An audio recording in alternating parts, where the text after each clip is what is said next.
Aujourd'hui, cette question, il faut la prendre à bras-le-corps. Mais si on veut la prendre à bras-le-corps, premièrement, il faut de nouveaux concepts. Les concepts actuellement utilisés pour la comptabilité, pour l'économie, ça, sont catastrophiques. Ils sont antonymiques par rapport à la lutte contre l'anthropocène. Deuxièmement, il faut adopter des méthodes nouvelles de travail. Ces méthodes, c'est celles que nous essayons de mettre en place en Seine-Saint-Denis. Elles reposent sur ce que nous appelons la recherche contributive.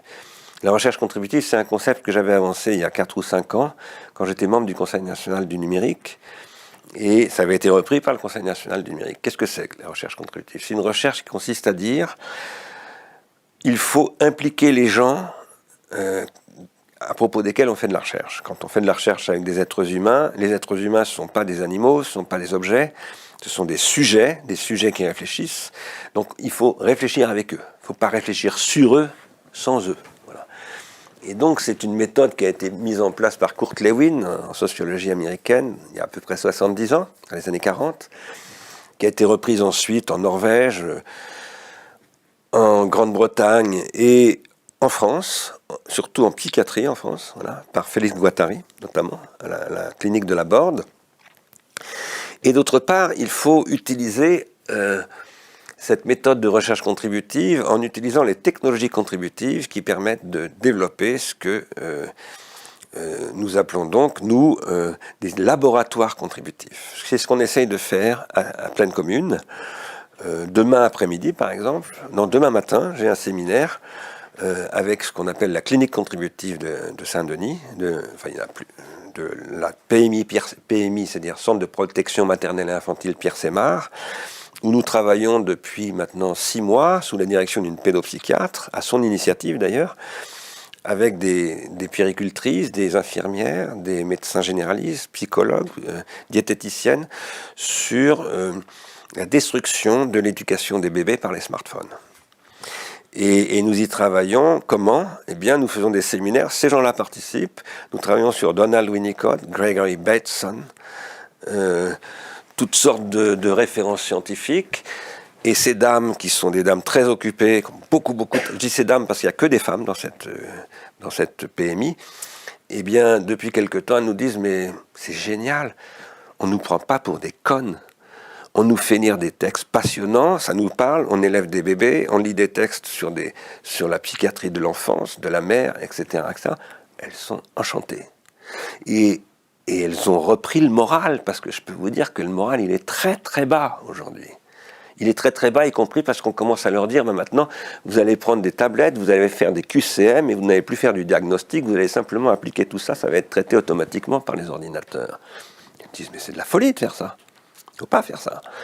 Mais maintenant, elles sont armées pour dire pourquoi il ne faut pas faire ça. Alors ça, c'est ce qu'on appelle la recherche contributive. Et qu'est-ce que nous essayons de faire? Nous essayons de former des laboratoires sur ce territoire de Pleine Commune avec des chercheurs, donc des chercheurs professionnels qui sont des gens, pour le moment, sont des post-doctorants. Mais ces post-doctorants, ils travaillent avec des populations, avec des habitants. Et ces habitants eux-mêmes deviennent des chercheurs. Et on essaye, demain j'ai rendez-vous avec Orange d'ailleurs, pour parler de tout ça, on essaye de mettre en place des nouveaux types de plateformes, qui ne sont pas les plateformes à la façon Amazon ou Facebook, mais qui sont des plateformes contributives avec une gestion locale de la plateforme, et qui sont des plateformes qui ont pour but de faciliter la contribution entre les gens. Pour quoi faire? Alors pour d'abord développer des activités de ce type. Je vous parle de la santé, mais on travaille aussi dans l'alimentation, on travaille dans le bâtiment, on travaille dans la mécanique. Et qu'est-ce qu'on essaie dans l'énergie aussi, dans les bâtiments à énergie positive. Et qu'est-ce qu'on essaye de faire? De créer une nouvelle économie. C'est une économie qui est basée sur la lutte contre l'entropie. Qu'est-ce que ça veut dire, basé sur la lutte contre l'entropie? Ça veut dire par exemple ces parents qui ont eu des expériences malheureuses avec leur bébé et leur smartphone. Pourquoi? Parce qu'aujourd'hui, il y a des bébés qui ne prennent pas le sein facilement, et il y a des mamans qui, d'un seul coup, se disent « Tiens, si je prends mon smartphone et que je le montre au bébé, il va se mettre à téter. » C'est ce qui se passe. Alors, comme les mères se passent le mot, tous les bébés sont exposés au smartphone, à l'âge de quelques jours. Et 3 ans après, ils sont autistes. Ça, c'est une pathologie qui a été bien identifiée, c'est la pire, celle-là. Mais il n'y a pas que ça. Il y a beaucoup de mômes, malheureusement, partout, et pas simplement dans les classes populaires. Vous pouvez aller dans le 16e arrondissement, c'est pareil. À Neuilly, c'est pareil. Beaucoup de gens sont détruits par les smartphones, mais pas simplement les smartphones, disons par les écrans au sens large. Ça devient une pathologie extrêmement grave, et c'est de l'addiction, mais ça produit des ravages véritables, et sur les cerveaux des enfants, parce qu'un enfant, ça a un cerveau qui se développe, etc. Bon. Et donc, qu'est-ce que nous sommes en train de faire? Eh bien, nous sommes en train d'essayer de créer une économie contributive de gens qui sont des experts de la lutte contre ça. Et ceux qui sont les meilleurs pour lutter contre ça, c'est les parents qui ont vécu ça. Là, on reprend le modèle des alcooliques anonymes, qui a été développé aux États-Unis. C'est Gregory Bateson qui l'a théorisé, l'anthropologue américain. Et sur quoi ça repose, les alcooliques anonymes? Ce sont d'anciens alcooliques qui soignent des alcooliques. Et c'est 4 fois plus efficace que la psychiatrie, la désintoxication en milieu psychiatrique. Nous pensons qu'il y a là toute une activité à développer, et cette activité, il faut la financer avec ce qu'on appelle un revenu contributif. Le revenu contributif, il s'inspire du régime des intermittents du spectacle.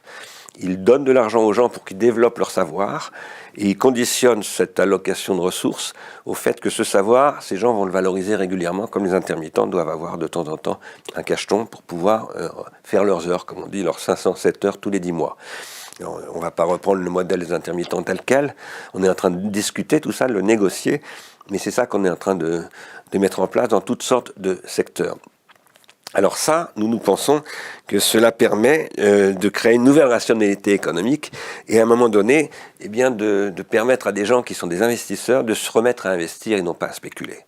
Parce que le problème que vous posiez tout à l'heure, c'est que la finance bancaire est devenue spéculative. Et ça date de la fin des années 70. Ça date du moment où on a cassé toutes les régulations qui empêchaient, par exemple, un actionnaire de rentrer et de sortir comme il voulait dans une entreprise. Et il faut remettre des règles comme ça. Nous pensons que pour le prouver, il faut expérimenter. Donc nous sommes en train d'expérimenter en Seine-Saint-Denis, mais nous allons écrire un appel d'offres et nous demandons à l'ONU de nous soutenir pour ça. Nous allons aller voir l'ONU avec des acteurs économiques pour dire mettez de l'argent pour lutter contre la guerre économique, pour mettre en œuvre un traité de paix économique en permettant à toutes sortes de pays d'expérimenter des modèles d'économie contributive, de lutte contre l'entropie. Ça, c'est rationnel. Je peux vous dire que ça intéresse énormément les acteurs économiques, ça intéresse énormément les militants, ça intéresse les ingénieurs, ça intéresse tout le monde. Voilà. Donc il faut le faire, c'est compliqué, hein. Je ne suis pas en train de dire que c'est facile à faire, mais ça c'est une vraie réponse et aux gilets jaunes et aux jeunes qui se mobilisent en ce moment pour leur avenir et qui ont bien raison de le faire. Donc, et par ailleurs, nous essayons de le faire par un débat contradictoire, c'est-à-dire en mettant en œuvre les procédures classiques du domaine scientifique, c'est-à-dire la critique par les pairs.